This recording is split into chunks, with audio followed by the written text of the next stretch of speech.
Beating and whipping. Beating and whipping were common in ancient Egyptian punishment. They were easy to apply and did not need special equipment. Guards, overseers, or officials could use sticks, rods, or whips during discipline and investigation. In legal cases, beating could be part of questioning. Officials wanted a confession, a name, or a detail about the crime. Tomb robbery investigations are often used as examples. Suspects could be beaten while officials asked questions. The process was direct and physical. Beating also appeared in work settings. Workers and servants could be punished by overseers. The same public method could be used in a house, a work crew, a temple project, or a court process. It was usually not the most extreme punishment. It was not always meant to kill, but that doesn't make it soft.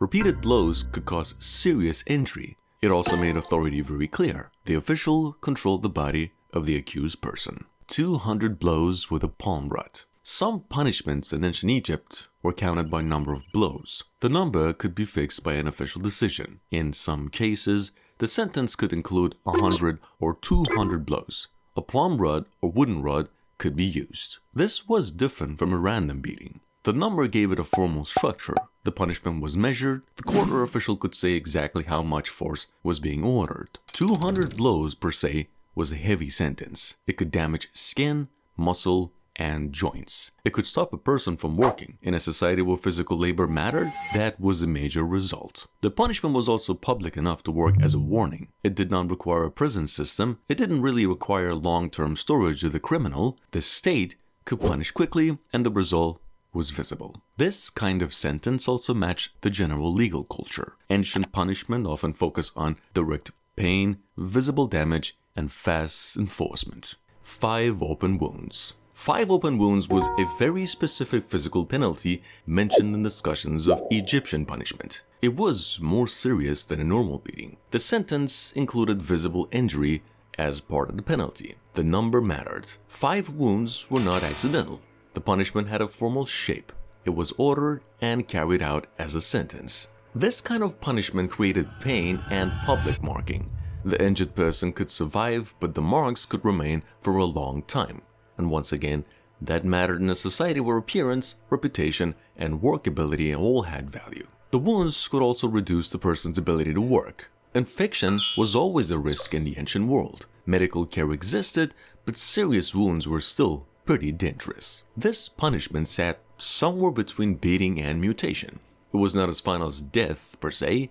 It was not as extreme as cutting off parts of the face. However, it was still a very severe bodily penalty with long social and physical effects. Twisting off limbs. Twisting off limbs appeared amongst pretty harsh physical punishments linked with serious state crimes. The exact details are not always clear from surviving material. The basic idea is still simple. Arms, legs, or joints were forced into painful positions. This kind of punishment didn't need an advanced machine. It required a restrained person and one or more officials applying force. That made it easy to use in different settings, and it could be used for punishment or for pressure during questioning. Joint pressure could create intense pain without killing the person immediately. That made it useful for coercion. Officials could increase pain, pause, and continue the questioning. The damage could also last. A person with injured limbs could have trouble walking, working, or resisting. That made the punishment practical from the point of view of control. It was not as final as execution, of course. It was also not as basic as ordinary beating. It sat in the middle range of severe body punishment. It hurt, limited movement,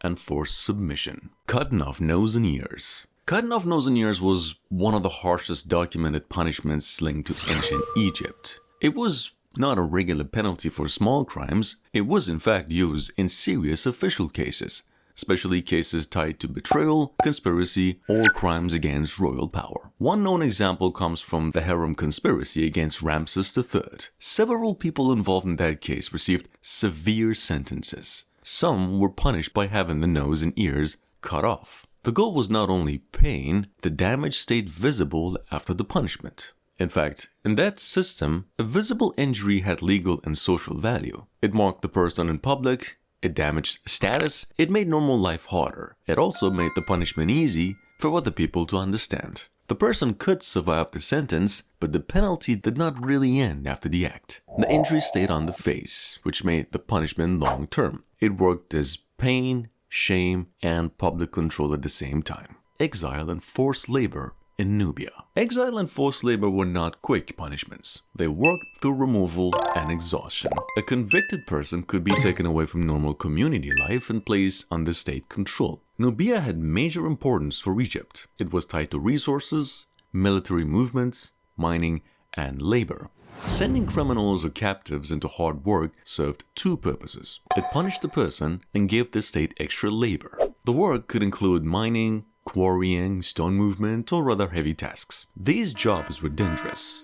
Heat, injury, poor conditions, and physical exhaustion could actually kill a person slowly. There was no need for a formal execution if the labor itself could break the person over time. This punishment was also useful for administration.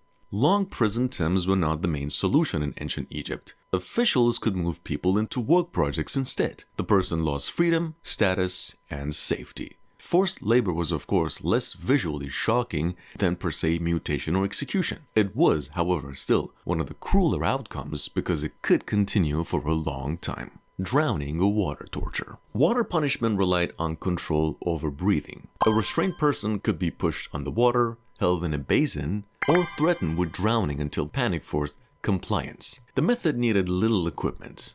A basin, riverbank, canal, or just storage vessel could be enough. In an interrogation, the purpose was pressure. The person could be brought close to suffocation, pulled back, questioned, and pushed again. The threat was immediate because the body reacts fast when air is cut off. Panic begins before serious injury appears. As an execution, drowning was direct.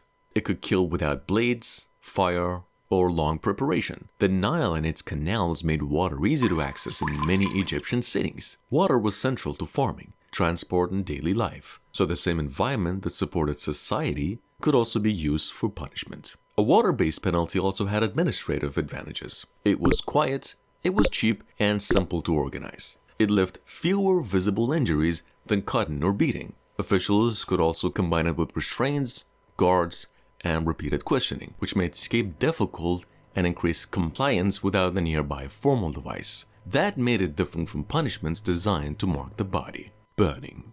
Burning was in fact one of the severe punishments connected with high-level crimes. It is usually discussed beside other extreme penalties like mutation and impalement. It belonged to the harsher side of the punishment system. For ancient Egyptians, the body was not only a physical object, the body mattered after death. A damaged or a destroyed body could create serious religious problems for the dead person.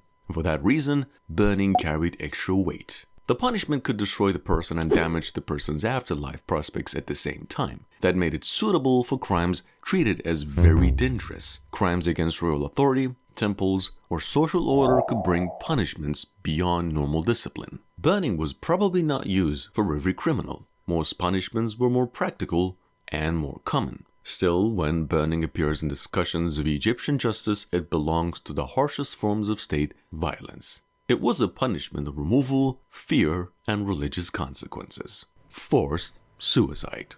Forced suicide is strongly connected with the harem conspiracy against Ramses III. Some condemned people in that case were allowed or forced to take their own lives. This was, however, still a death sentence. The person didn't have real freedom. Officials had already decided the outcome. The condemned person only carried out the final act. The punishment may have been connected with status. Some higher ranking officers could avoid a more public form of execution. That does not make the sentence gentle, it only changes the way the death was handled. Forced suicide also used shame and pressure. The person was isolated by the judgment and punished into death under official control. The state didn't need to touch the person directly at the final moments. This method was in fact different from most punishments here. It was less about physical force and more about authority, disgrace, and controlled death. The punishment ended life while keeping the state's decision at the center. Impalement. Impalement was one of the most severe punishments linked with ancient Egypt. It was in fact used for major crimes, especially crimes against a king, the state, temples, or public order. The punishment was an execution and a warning at the same time, and it wasn't meant to be private. The body could be displayed so the others understood the result as serious crime. For crimes like tomb robbery,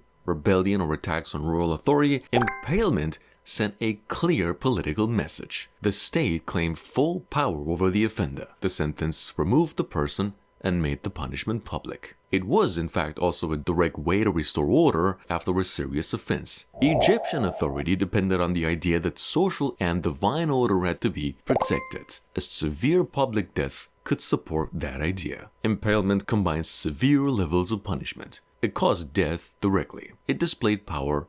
It created public fear. It turned one criminal case into a warning for everyone else.